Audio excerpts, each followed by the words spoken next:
Okay, so yeah, in case you're not aware, my name's Roger and I'm doing this little European arguments sort of series. Done one on the money issue, taking money, just done one on centralisation, decentralisation, and this one is about going to the people. I'm calling it that. And this has come out of doing these talks around Europe that I've just come back from and some of the discussions I've had.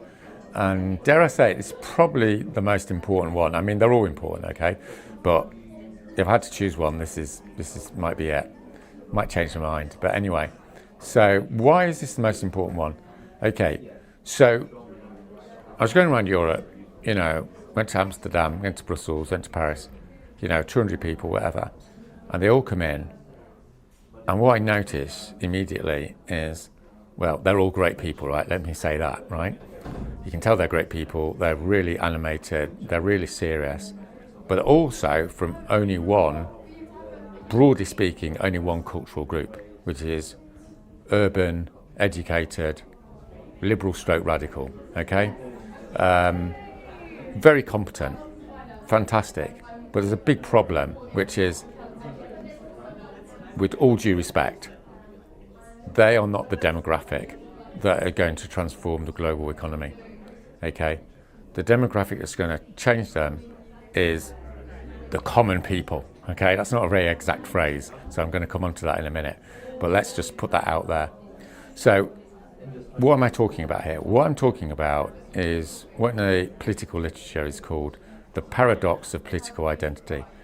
And it's the single biggest problem in social movement building, and arguably it's or at least a central problem in the whole of politics. And it goes a bit like this, which is, crap things are happening, so you want to do something about it.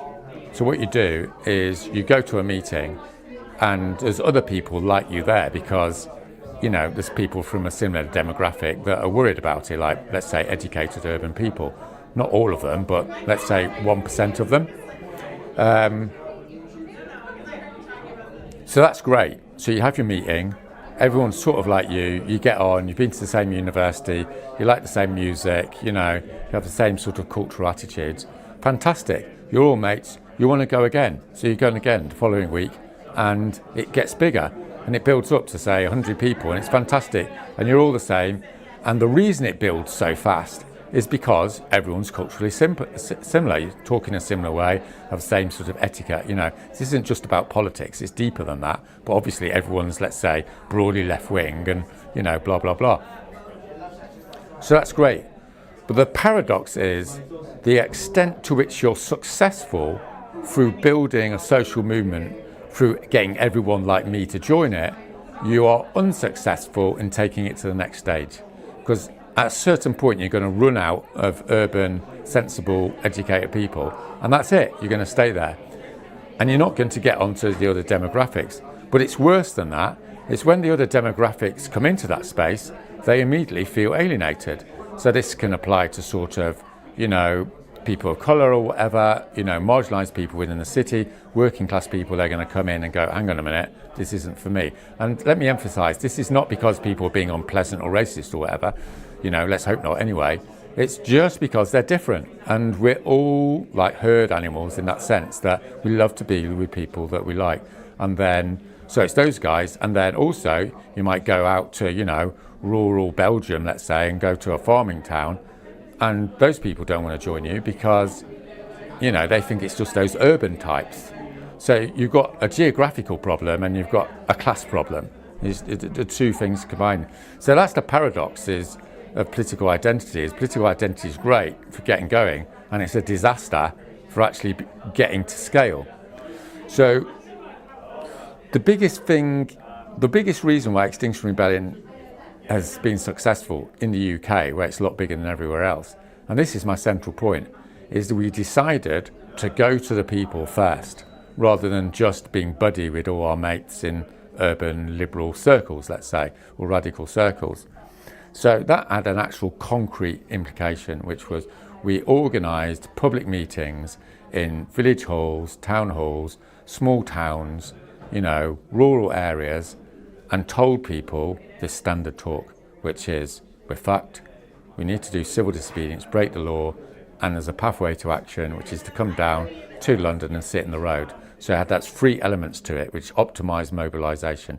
People know that the truth is there, which is terrible. So they've got tears in their eyes because, oh my God, I never realised it was so bad. Number 2, you show them what has to be done about it, i.e. you have to have mass civil disobedience to get this job done quickly. And third, next Thursday, there's a non-violent direct action training, and off we go, form an affinity group, go and break the law. So the next point I want to make, and this is a really profound point, which is, and I've said this in the other talks about money, is the whole social, psychological, emotional structure of the Western democratic world is being transformed, and arguably all around the world. But obviously I'm focusing on Europe, and there's implications obviously for Australia and the United States. But it goes a bit like this, is initially we just thought that there was only a small demographic that were concerned about climate change, because it was like an environmental issue, it's about polar bears, it's about looking after the planet, it's a typical issue, right? That's not the case anymore. We're in this climate emergency. So this has transformed the potentiality for mass movement building. In other words, farmers are not going to be able to farm in 10 years' time, right? That wasn't the case 30 years ago, just trundle along and everything would be fine. But now that's an objective truth, right? I mean, it might be 5 years, it might be 15, but it's coming down the tracks, right? So that's a fact. That's the first thing. And the second thing is farmers aren't idiots, right? A lot of them know this, but they don't know what to do. So they're a massive resource for mobilisation. But all these urban political people are going, well, for 30 years, farmers, didn't care about our issue, so what's the point of going to the farmers? Incorrect analysis. The correct analysis now is they're ready to be mobilised, right? So the UK has proved this. We went to these rural communities and what have you, and got farmers involved. We've got, people that have never heard about the Green Movement, never heard about the North Pole, right? They don't really even care about it. What they care about is the universal message, which is they're going to lose their livelihoods, they're going to lose their businesses, they're going to lose their communities, and their children are going to starve to death, right? This is what's coming down the line. Now that is a universal message.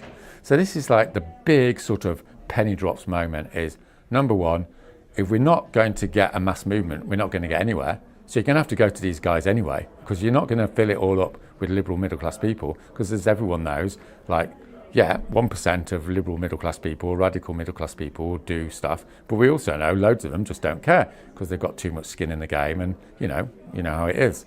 So what we need to do is go and mobilise the 1% of normal people, which actually happens to be a far bigger demographic because you're talking about the whole country. So let's say there's 10,000 people in London that get it, but you can estimate that there's probably 100,000 people around the country who were ready to get it. I mean, there's still 55 million people that aren't, but this is the next demographic to go to. Okay, so I want to be a little bit more specific about it, to give it a bit more concreteness, is that the idea I want to put forward is, so the urban, radicals and what have you, we're mobilising them. But there's this other group, and I want to be, it's not so much the common people, though obviously it is everyone, because it's a universal message. But the other major demographic to mobilise is the rural poor, or the rural lower middle class, if you want to be technical about it. These are people that have enough time to think about what's happening in the world, and potentially know anyway, that it's over for them because there's going to be no farming in the next 10 years and all the rest of it. So an example of this is, I went to talk to some people in Turkey, right? They're in Istanbul, great guys, totally into it. But we were, after talking for about half an hour, I think everyone realised that the people that are suffering most from climate change are small farmers in eastern Turkey, where there's been a drought for 10 years. So you've got this interesting thing where you've got two completely different demographics and never talk to each other historically, for good reasons, because they don't really like each other and haven't got much to say, suddenly find some objective connectivity.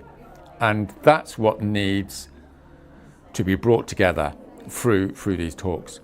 And I'll give a little bit example of this, from the UK, is another sort of demographic is, small towns where not much is going on. And as people probably know, is people in small towns are moving to the political right because they feel left behind. So they're already what you might call alienated from the system. But if you go there and do talks, you find a lot more of them are willing to break the law and go to prison and what have you, because there's not that much going on in their lives. So I can give you a few figures here. Is if I go to sort of Brighton or London or whatever, and I do a talk and I say afterwards, how many people want to get arrested to go to prison, then you might find 5 to 10%. If I go to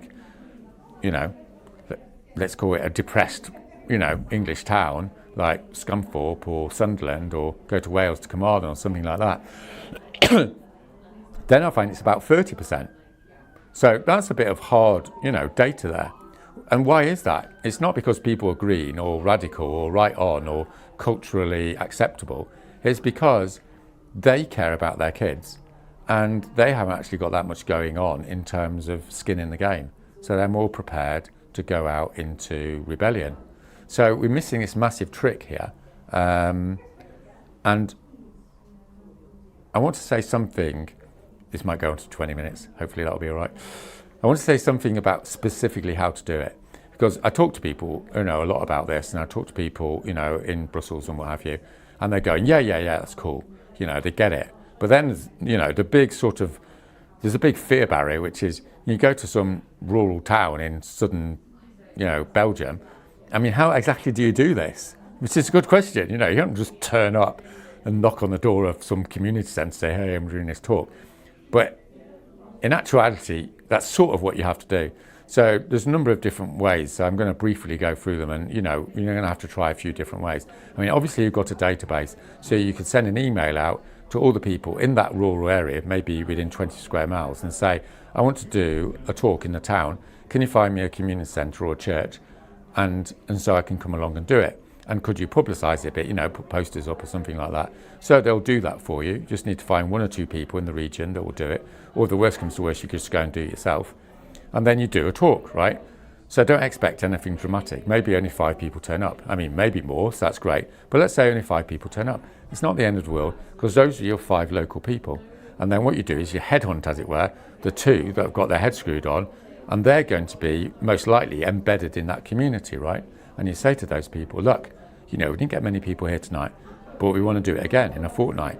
Could you, spread it through your social media or through your offline mechanism, ways, because they're embedded in the local networks. And, 5 times out of 10, the next time you do it, you're going to have 20 people there. And then you headhunt your coordinators, and then you get out of the space, you train them or what have you, and then they're on the go. And they're going to then promote it, according to their cultural references, about what's happening with farming, what's happening to rural communities, what's happening to rural incomes, what's happening when, there's no food and all the rest of it. So, and then you're on the go.